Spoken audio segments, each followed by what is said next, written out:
Hi అండి, అందరికీ నమస్తే.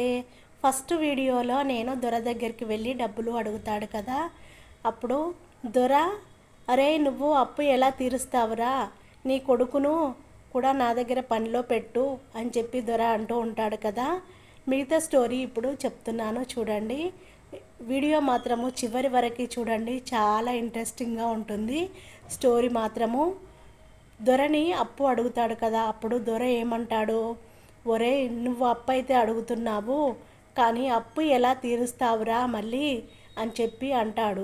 అప్పుడు అతనేమంటాడు, నేను నా భార్య ఇద్దరము పని చేస్తామయ్యా, ఏ పని చెప్పినా చేస్తాము, కానీ అప్పు అయితే ఇయ్యయ్యా అని చెప్పి ఆ దొరని అడుగుతాడు. అప్పుడు దొర ఏమంటాడు, సరేరా ఎంత కావాలి మళ్ళీ అని అంటాడు. అప్పుడు 1,00,000 రూపాయలు కావాలయ్యా నా కొడుకుని చదివించడానికి అని చెప్పి దొరతో అంటాడు.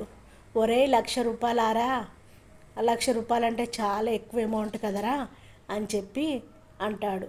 అప్పుడు అయ్యా నేను ఏ పనైనా చేస్తాను, నా భార్య ఏ పనైనా చేస్తామయ్యా, అప్పు మొత్తం తీరేంత వరకు మీ దగ్గరే పని చేస్తాము ఇద్దరము అని చెప్పి దొరతో అంటాడు. అప్పుడు సరేరా మళ్ళీ ఇంటికి వెళ్ళి నీ భార్యతో ఒక మాట చెప్పిరా అని చెప్పి అంటాడు. సరేనయ్యా నేను వెళ్తున్నాను మళ్ళీ అని చెప్పి అంటాడు. అక్కడి నుంచి తను ఇంటికి వెళుతూ ఉంటాడు.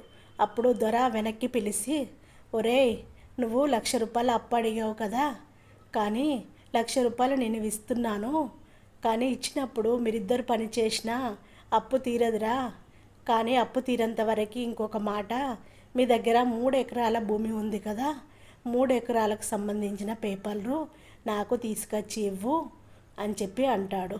అప్పుడు తను ఏమంటాడు, సరేనయ్యా మీ దగ్గర ఉంటేంటి నా దగ్గర ఉంటేంటయ్యా, నా దగ్గర అవి ఉట్టిగానే ఉన్నాయి, మీ దగ్గర పెట్టుకోండి, నాకు అప్పు అయితే ఇవ్వండి అయ్యా అని చెప్పి దొరతో అంటూ ఉంటాడు. అప్పుడు సరేరా మరి పేపర్ తీసుకొని నీ భార్యను నీ కొడుకును కూడా తీసుకొనిరా అని చెప్పి ఇంటికి పంపిస్తాడు. అప్పుడు ఇంటికి వెళ్ళగానే భార్య, ఏమయ్యా దొర ఏమన్నాడు, అప్పు అడగడానికి వెళ్ళావు కదా అని చెప్పి భార్య అడుగుతుంది.